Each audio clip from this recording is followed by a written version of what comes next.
Dear students, इस video में हम आपसे बात करेंगे पाठ 12 अध्याय 12 जो कि व्रतों से संबंधित क्षेत्रफल, जिसका नाम है जो आपका है चैप्टर 12 अध्याय 12 जिसका नाम है व्रतों से संबंधित क्षेत्रफल।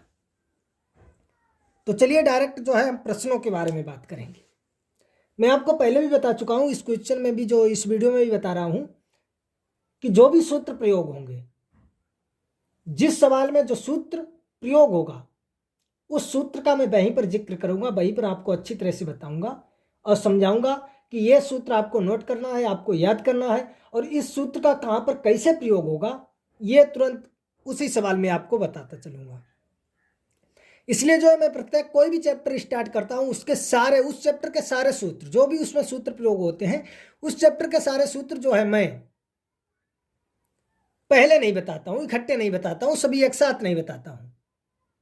इसे चाहे हमारी एक बुरी आदत कहें, चाहे आप अच्छी आदत कहें, कुछ भी कहें, हमारा एक नियम है कि जिस क्वेश्चन में जिस फार्मूले का प्रयोग होगा, जिस प्रश्न में जिस सूत्र का प्रयोग होगा, मैं वहीं पर आपको तुरंत बताऊंगा कि ये जो है इस सवाल में इस सूत्र का प्रयोग होगा। इस सूत्र को आप नोट कर लें और याद कर लें। जिससे क्या होता है, अगर हमने आपको सारे सूत्र इकट्ठे लिखा दिए, माना कि इस उदाहरण के तौर पर इस चैप्टर के मैंने सारे सूत्र आपको लिखा दिए, 15 सूत्र हैं, एग्जाम्पल के तौर पर आपको बता रहा हूं कि 15 सूत्र हैं। तो जैसे ही आप देखेंगे 15 सूत्र, तो एक बार आप देखेंगे अरे 15 सूत्र इसमें प्रयोग होंगे, तो आपको थोड़ा अचंभित लगेगा, अरे बहुत सूत्र हैं, कैसे याद करेंगे, कैसे याद हो पाएंगे, कहां पर प्रयोग होंगे, कैसे प्रयोग होंगे, ये कैसे पता लगेगा किस सूत्र का कहां पर प्रयोग होगा। बहुत सारे सूत्र हैं इस चैप्टर में, इसलिए आप भ्रमित हो जाएंगे। और जब मैं एक एक सूत्र एक एक क्वेश्चन में बताऊंगा कि इस क्वेश्चन में यह सूत्र लगेगा और इस प्रकार से यहां पर लगेगा, तब धीरे धीरे आपके सूत्र भी 15 हो जाएंगे, जो मैं एक साथ 15 लिखा था। लेकिन एक एक करके आप नोट करते जाएंगे, उसे याद करते जाएंगे और उसका प्रयोग भी समझते जाएंगे कि इस सूत्र का प्रयोग कहां पर कैसे है। इसलिए आपको आसानी समझ में भी आ जाएगा और याद भी हो जाएंगे सारे सूत्र। इसलिए जो मैं ये करता हूं कि प्रत्येक क्वेश्चन के साथ में मैं जो उस सूत्र का प्रयोग होता है उसी क्वेश्चन के साथ में उस सूत्र का प्रयोग बताता हूं और समझा देता हूं आपको कि यहां पर जो है इस सूत्र का प्रयोग होगा, कैसे होगा, वो आपको अच्छी तरह से बता देता हूं। तो इसी चैप्टर में भी मैं वही करने वाला हूं, जिस क्वेश्चन में जो सूत्र लगेगा मैं आपको वहीं पर बता दूंगा। तो आप देखेंगे प्रश्नावली 12.1 12.1 प्रश्न नंबर 1 कक्षा 10 गणित। तो प्रश्न की तरफ देखेंगे, प्रश्न को आप जो है गणित में भी देख सकते हैं, स्क्रीन पर भी आपको दिखाई दे रहा होगा कि दो वृत्तों की त्रिज्याएं क्रमशः 19 सेंटीमीटर और 9 सेंटीमीटर है। दो वृत्त आपके हैं, एक की त्रिज्या 19 सेंटीमीटर है और दूसरे की त्रिज्या 9 सेंटीमीटर है। उस वृत्त की त्रिज्या ज्ञात कीजिए। उस वृत्त की त्रिज्या ज्ञात कीजिए। किस वृत्त की? जिसकी परिधि, उसी वृत्त की जिसकी हमें त्रिज्या ज्ञात करनी है, जिसकी परिधि इन दोनों वृत्तों से, कौन से दोनों वृत्त? जो ये पहले वृत्त हैं, एक 19 सेंटीमीटर त्रिज्या का, एक 9 सेंटीमीटर त्रिज्या का, इन दोनों वृत्तों की परिधियों के योग के बराबर है। क्वेश्चन को आप अच्छी तरह से पढ़ें और समझें, कुछ भी नहीं है, वेरी सिंपल क्वेश्चन है, सिर्फ आप उसे सही से पढ़ लें।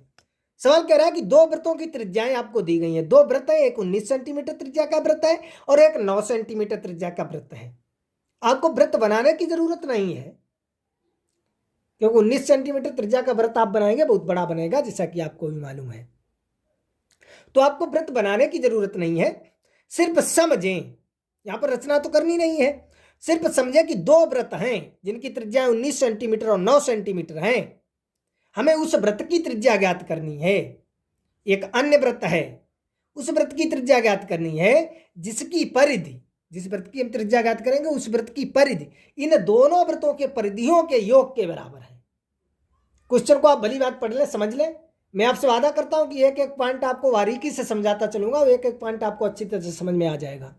इस वीडियो को अगर आप अंत तक देखेंगे तो मैं आपसे वादा करता हूं कि ये क्वेश्चन आपसे छूटेगा नहीं। चाहे एक क्वेश्चन आए या इससे संबंधित कोई भी क्वेश्चन आए, आपसे बोर्ड परीक्षा में छूटेगा नहीं, आप उसे पूर्णता सही से सॉल्व करके आएंगे। तो क्वेश्चन को आपने अच्छी तरह से देख लिया, समझ लिया, कोई समस्या तो है नहीं। तो चलिए अब इसका सलूशन, इसका हल स्टार्ट करते हैं।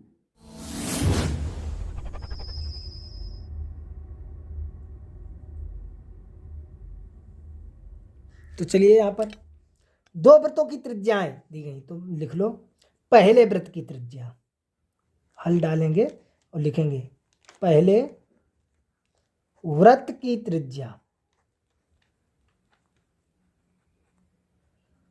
R1 इसे मान सकते हैं, R1 बराबर 19 सेंटीमीटर।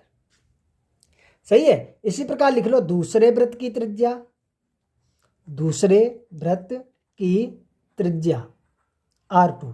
आपको इस प्रकार से ये लाइनें परीक्षा में नहीं करनी है, पूरी लिखनी है कि दूसरे वृत्त की त्रिज्या R2 बराबर आपका दिया गया है 9 सेंटीमीटर। समझ रहे हैं आप अच्छी तरह से। पहले वृत्त की त्रिज्या R1 बराबर 19 सेंटीमीटर और दूसरे वृत्त की त्रिज्या R2 बराबर 9 सेंटीमीटर। आपको ज्ञात करना है उस वृत्त की त्रिज्या ज्ञात कीजिए जिसकी परिधि। तो हमने मान लिया माना कोई तीसरा वृत्त है, तो हम लिखते हैं माना उस तीसरे वृत्त की त्रिज्या, वृत्त की त्रिज्या R है। हमने मान लिया माना उस तीसरे वृत्त की त्रिज्या R है, कैपिटल R है। पहले वृत्त की त्रिज्या हमने R1 मान ली और दूसरे वृत्त की त्रिज्या हमने R2, वो तो आपको दिया गया R1 R2 हमने सिर्फ ये मान लिया, और ये 19 और 9 दिया गया है कि उस वृत्त की त्रिज्या ज्ञात कीजिए। कोई वृत्त आपका बनाया जाता तो जो मैंने मान लिया माना कोई जो तीसरा जो वृत्त बनेगा माना उस तीसरे वृत्त की त्रिज्या R है, मैंने मान लिया माना उस तीसरे वृत्त की त्रिज्या R है। अब प्रश्नानुसार आपका प्रश्न क्या कह रहा है, तो प्रश्नानुसार आप देख सकते हैं क्या दिया गया है। प्रश्न आपका कह रहा है कि उस वृत्त की त्रिज्या ज्ञात कीजिए, किसकी, कि जिस वृत्त की परिधि, जो भी वृत्त की त्रिज्या ज्ञात करनी है, जिस वृत्त की परिधि इन दोनों वृत्तों के परिधियों के योग के बराबर है। तो प्रश्नानुसार मैंने लिख लिया जो आपका तीसरा वृत्त है उसकी जिसकी हमें त्रिज्या ज्ञात करनी है, तो तीसरे वृत्त की परिधि बराबर पहले वृत्त की परिधि प्लस दूसरे वृत्त की परिधि। आपका सवाल यही तो कह रहा है कि दोनों वृत्तों की परिधियों का योगफल, दोनों वृत्तों की परिधियों का योगफल उस तीसरे वृत्त के परिधि के बराबर है। जो आपका नया वृत्त बनेगा, बनाएंगे, उस वृत्त के बराबर है। यही तो आपका क्वेश्चन कह रहा है कि इन दोनों वृत्तों के परिधियों का योगफल तीसरे वृत्त की परिधि के बराबर है। वही मैंने यहां पर लिख दिया कि तीसरे वृत्त की परिधि बराबर पहले वृत्त की परिधि और प्लस दूसरे वृत्त की परिधि। यहां तक आपको कोई समस्या है आप हमें बता सकते हैं। अब देखिए यहां पर एक सूत्र का प्रयोग होगा, वृत्त की परिधि। वृत्त की परिधि आपको मालूम होगा, वृत्त की परिधि क्या होती है। वृत्त की परिधि हम C बराबर भी लिख सकते हैं या ना लिखे, डायरेक्ट आप सूत्र याद रखें। वृत्त की परिधि का सूत्र क्या होता है, यहां से आप ध्यान रखें। वृत्त की परिधि, वृत्त की परिधि आप देखेंगे वृत्त की परिधि होती है 2πr। वृत्त की परिधि 2πr, यानी जिस वृत्त की त्रिज्या R है, जिस वृत्त की त्रिज्या R है, जिस वृत्त की त्रिज्या R है उसकी परिधि क्या हो जाएगी 2πr। अगर जिसकी त्रिज्या R1 है तो 2πr1, जिसकी त्रिज्या R2 है तो 2πr2, जिसकी त्रिज्या कैपिटल R है तो 2πr कैपिटल R।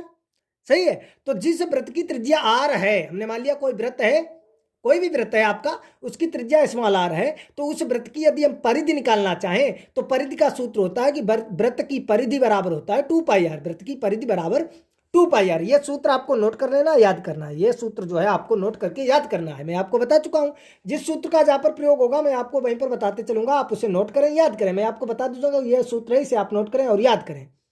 तो यहां पर सूत्र का प्रयोग होगा वृत्त की परिधि, वृत्त की परिधि। तो वृत्त की परिधि आपको याद होना चाहिए, वृत्त की परिधि क्या होती है 2πr, ये आपको याद करना है।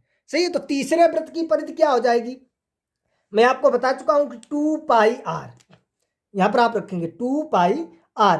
तो देखिए 2π, अब तीसरे वृत्त की त्रिज्या हमने मानी है कैपिटल R, तो ये हो जाएगी। समझ रहे हैं आप अच्छी तरह से। देखिए ये आपका हो जाएगा 2π, इस पहले वृत्त की त्रिज्या है R1 प्लस 2π दूसरे वृत्त की त्रिज्या है R2। समझ रहे हैं आप अच्छी तरह से। मैं ये पेन चेंज कर देता हूं, कहीं पर नीला कहीं पर लाल, ये आपको अच्छी तरह से याद रखना है। क्वेश्चन जो है सिर्फ हम काले से लिखते हैं, लेकिन आपको बोर्ड परीक्षा में तो क्वेश्चन लिखना नहीं है, सिर्फ क्वेश्चन नंबर डालना है कि प्रश्न नंबर इतने का ये हल है, सही है, सोल्यूशन है। उसके बाद आप नीले पेन से सही से लगाते जाएंगे और लास्ट में जो आपका आंसर आएगा वहां पर जो है काले पेन से मोटा लिख देंगे कि इतना आपका उत्तर आया है। तो यहां से आप देखेंगे ये परिधि का सूत्र होता है, ये परिधि का सूत्र होता है। इसके आगे आप सोल्व करेंगे, वेरी सिंपल है, कुछ भी नहीं है।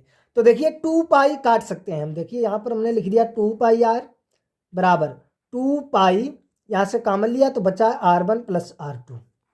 सही। तो 2π से 2π कैंसिल आउट हो गया, सॉरी कैपिटल R है, तो यह हो जाएगा, बचेगा R बराबर R1 plus R2।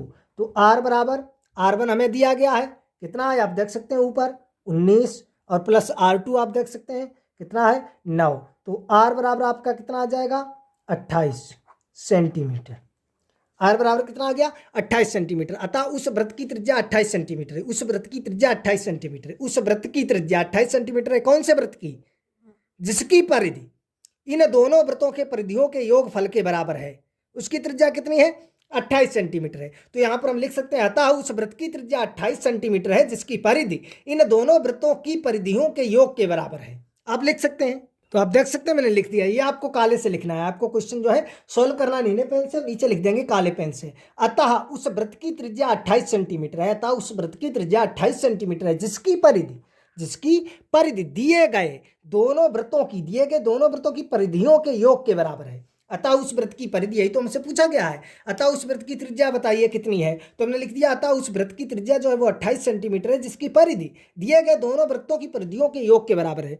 I hope आपको अच्छी तरह से समझ में आ गया होगा। अगर कहीं पर कोई डाउट है, समस्या, कमेंट बॉक्स में आप हमें बता सकते हैं। मैं आपको पुनः समझाने की कोशिश करूंगा। वैसे मैंने पूरी कोशिश की है, एक एक पॉइंट आपको बारीकी से बताया है। फिर भी आपको समस्या है तो आप बता सकते हैं। अगर समझ में आ गया है तो वीडियो को लाइक करें, कमेंट करें, शेयर करें। हमारे चैनल को सब्सक्राइब कर बेल आइकन अवश्य दबाएं, जिससे हम कोई भी वीडियो अपलोड करेंगे आपके पास तुरंत नोटिफिकेशन पहुंच जाएगा और आप उसे तत्काल देख सकेंगे। तो चलिए मिलेंगे अगले वीडियो में प्रश्नावली 12.1 प्रश्न नंबर 2 के साथ। जुड़े रहें हमारे वीडियो को और प्रतिदिन देखते रहें।